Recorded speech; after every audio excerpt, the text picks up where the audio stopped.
In September of 1996, the old Draper estate stood quiet on the outskirts of Asheville, North Carolina.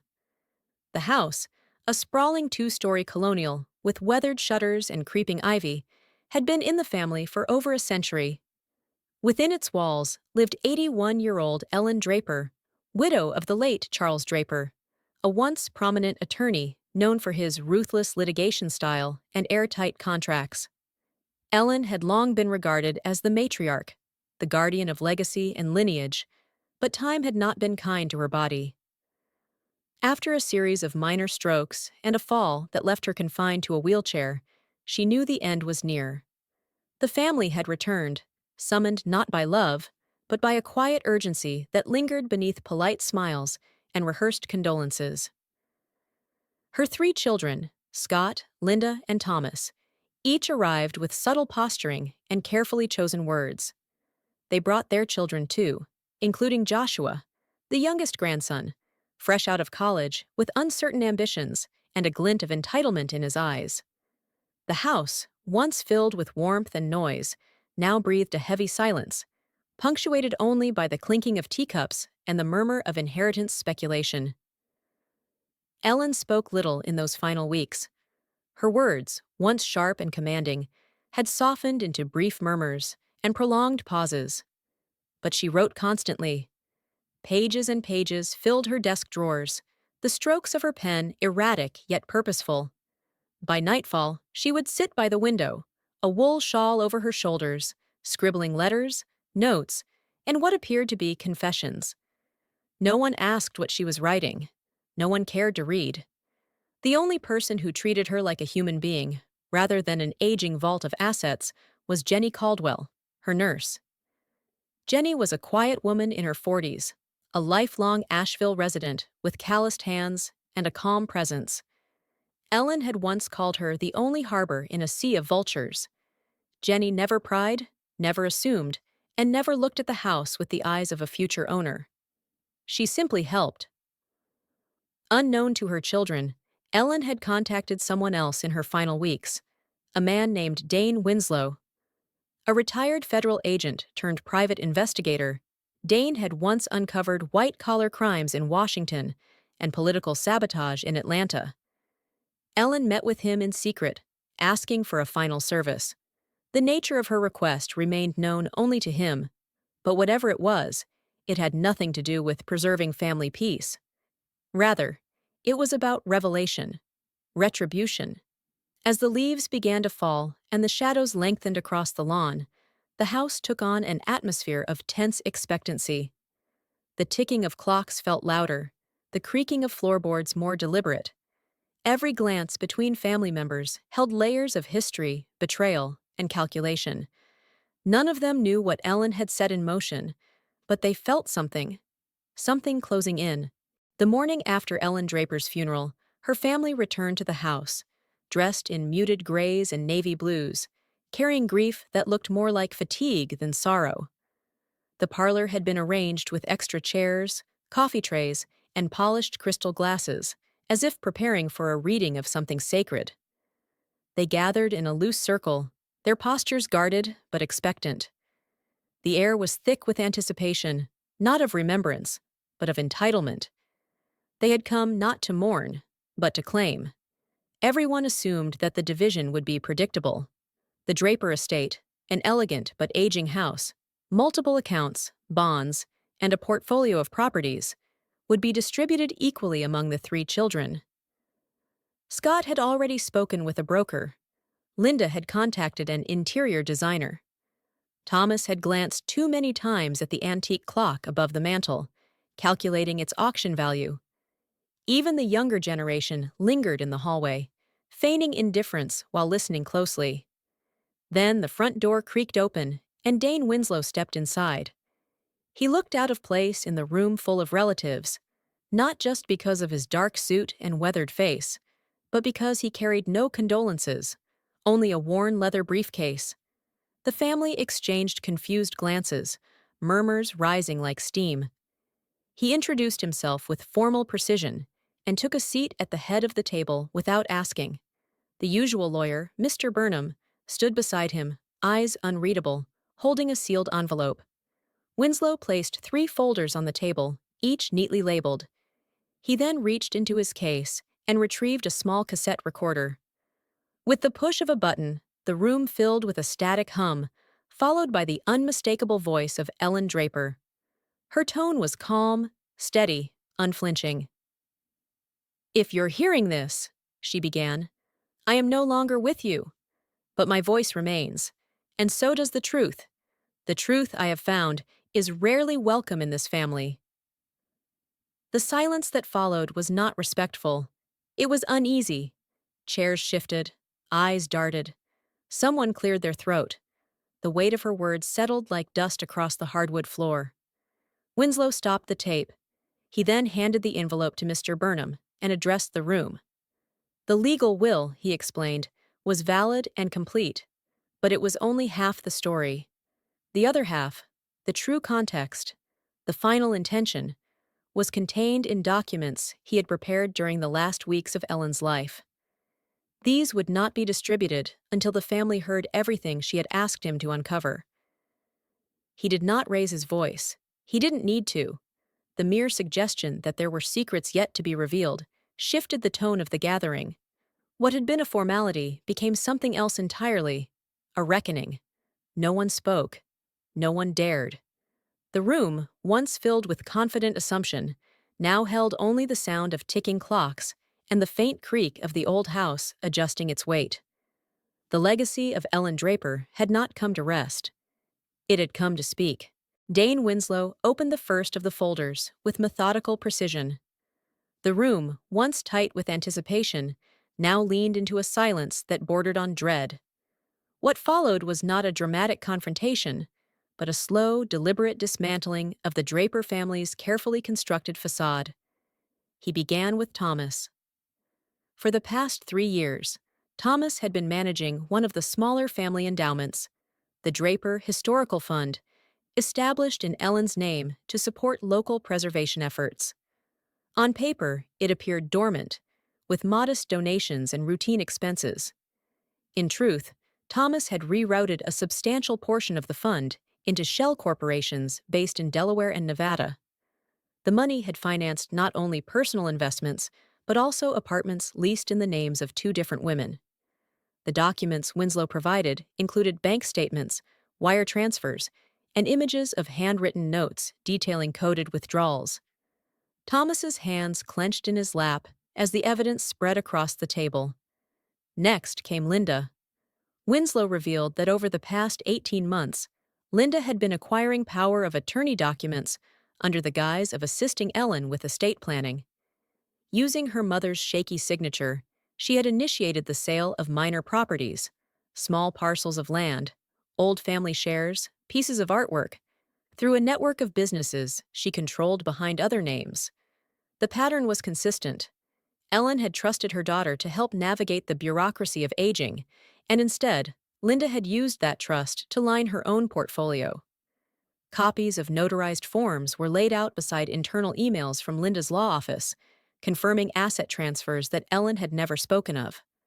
Scott's betrayal was quieter but more personal.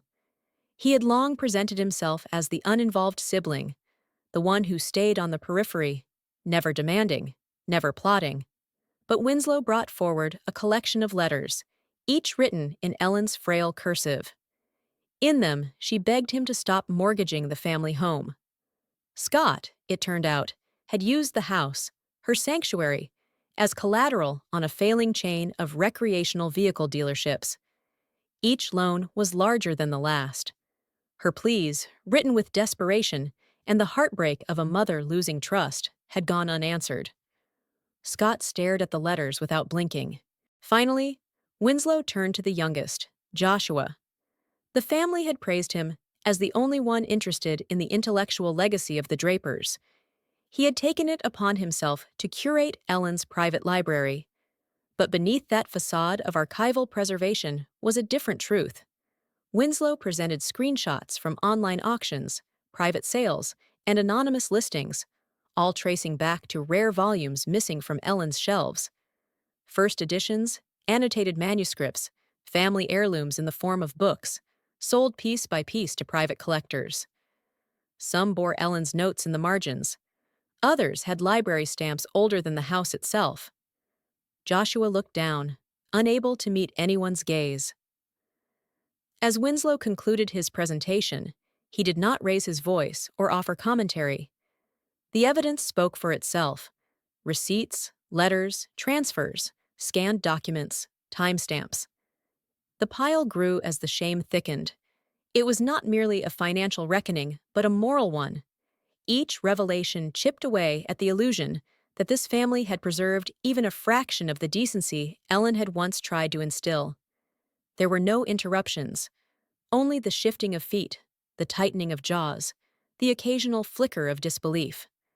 The walls of the house, once adorned with portraits and pride, seemed to lean inward, listening. And in that heavy stillness, it felt as though Ellen herself was present, her voice echoing not through the recorder, but through the weight of every page, every broken truth. When Dane Winslow finished laying out the last of the evidence, the room felt hollow. The silence that followed was no longer tense, but stunned, quiet in the way a battlefield is quiet after the final shot. He reached for a fourth folder, thinner than the rest, and calmly stated that there was another will, a second document, drafted and notarized just 3 days before Ellen Draper's death. Unlike the one previously expected and ceremonially handed to the family attorney, this version held the full legal weight. Its original copy was secured in a safe deposit box at Blue Ridge National Bank, with an accompanying letter in Ellen's own handwriting. Winslow read aloud the addendum she had written.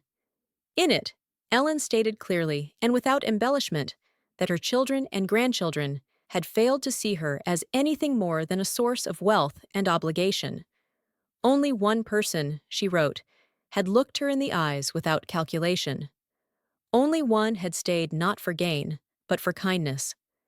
To Jenny Caldwell, her nurse, caregiver, and companion in the last years of her life, Ellen bequeathed everything: the house, the properties, the accounts, and the rights to the Draper name.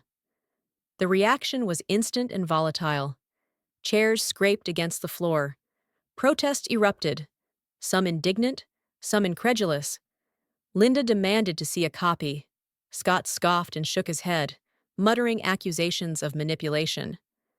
Thomas slammed a fist on the table, insisting that his mother must have been coerced, unstable. Joshua stared blankly, as if unable to process what had just been said. But Winslow remained composed. He placed a certified copy of the new will on the table, accompanied by timestamps, notarization, video footage from the bank, and a signed physician's evaluation confirming Ellen's mental clarity on the date of signing. There was no room for contest. Ellen had planned this with foresight and legal precision. To her children and grandchildren, she had left tokens. To Scott, a folded wall tapestry from the upstairs study, an heirloom bearing the embroidered words, "Silence is betrayal." To Linda, a family photo album in which every image of her had been carefully cut out, leaving only the surrounding figures. To Thomas, a torn check originally written for $1 million, voided and ripped down the center. To Joshua, a rare book from the Draper Library, an 1856 volume on family estates, its title page burned, the inscription beneath it scorched into illegibility save for one surviving line: "Betrayal is not worth ink." No further explanation was needed. The fury that followed was immediate. Legal threats were shouted across the room. Linda insisted they would sue for undue influence. Scott accused Jenny of orchestrating everything. Thomas swore he would take the matter to the press. Joshua simply left, the burned book still in his hands. But the facts were unshakable. Ellen had accounted for every protest, every angle of attack. Her paper trail was immaculate. Winslow had anticipated every question before it was asked. The house, once brimming with veiled expectation, now pulsed with rage and disbelief. Yet Ellen's presence seemed more alive than ever. In the folds of the drapes she once dusted by hand. In the shadows of the hallway portraits she had selected herself. In the dust-laden beams where her voice had once echoed, calling for coffee, for quiet, for someone to listen. Her ghost lingered not in superstition, but in certainty. Every room had become a monument to the woman who had seen through them all, and she had spoken her final truth, etched not in bitterness, but in clarity, not in vengeance, but in legacy. The legal battle began just days after the reading of the second will. Fueled by humiliation and disbelief, Ellen Draper's heirs filed an immediate challenge in Buncombe County Probate Court, alleging undue influence, mental incompetence, and fraud. The Draper family, once known for discretion and status, became the centerpiece of a quiet scandal that quickly grew louder. Headlines appeared in local newspapers and spread to regional outlets. Heiress nurse or mastermind? Ellen Draper's last gambit, family disinherited. Justice from the grave? Public curiosity escalated with each court date. The proceedings stretched on for months. Attorneys for Scott, Linda, Thomas, and Joshua employed every available tactic. They painted Jenny Caldwell as an opportunist who preyed on a vulnerable elderly woman. They accused Dane Winslow of manufacturing evidence, claiming the videos and signed papers had been forged or staged. They brought in handwriting analysts, expert witnesses, even a retired psychologist who had never treated Ellen but offered speculative theories about age-related cognitive decline. But the facts did not waver. The defense presented Ellen's medical records, which documented a sharp and functioning mind until her final days. Multiple doctors confirmed her mental clarity, including 2 independent evaluations requested by Ellen herself prior to signing the revised will.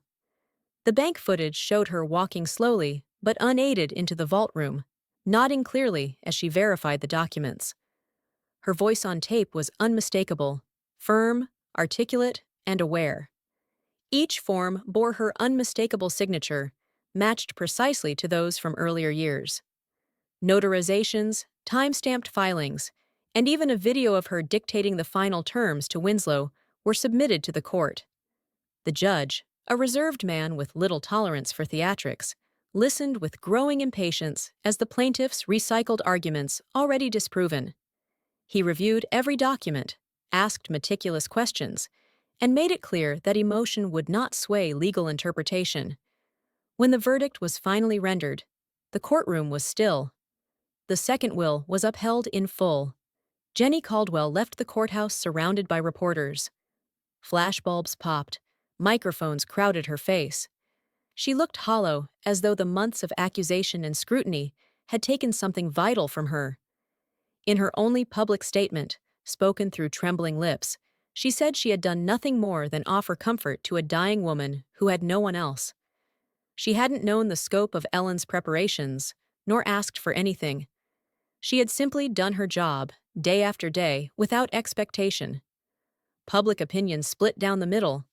Some saw Jenny as a thief in nurses' scrubs, others as a quiet guardian of dignity. The media's fascination continued for weeks. Commentators dissected every angle. Talk shows invited estate lawyers to speculate on the implications. But beneath the noise, the result remained immovable. Ellen Draper had anticipated every counter, every accusation, and fortified her final will with such precision that even the best legal minds couldn't dismantle it. Her children retreated from the spotlight, bitter and bruised, their reputations frayed. The Draper name, once synonymous with power in Asheville, now carried a different weight, an asterisk of scandal and judgment. Ellen had not only divided her wealth, but dismantled the illusion of harmony that surrounded it. She had spoken once more through the courtroom, with the same resolve she had used in life, and reminded them all that love forged in greed is not love at all. A year had passed since the courtroom verdict had closed the final chapter of Ellen Draper's will. The estate, once a symbol of generational wealth and quiet power, had taken on a new life. Under Jenny Caldwell's stewardship, the Draper house no longer hosted private dinners or silent arguments behind closed doors. It had become something else entirely: the Hearthlight residence, a sanctuary for elderly women who had been discarded, mistreated, or forgotten by their own families. The transformation was both physical and emotional. Jenny had kept the bones of the house intact: the oak staircases, the leaded glass windows, the parlor fireplace, but softened its sharpness. Bedrooms were converted into private suites, each bearing the name of a flower instead of a number. The dining room became a communal space where residents shared home-cooked meals and stories, their laughter rising into the same rafters that once echoed only with footsteps and strained conversations. The walls were painted in warm tones, and sunlight was invited in rather than blocked out by heavy drapes. Still, the house retained its memory. In the library, above the hearth, where Ellen once kept her rare books, hung a simple wooden plaque. The words carved into it were Ellen's own: "A house should love you back."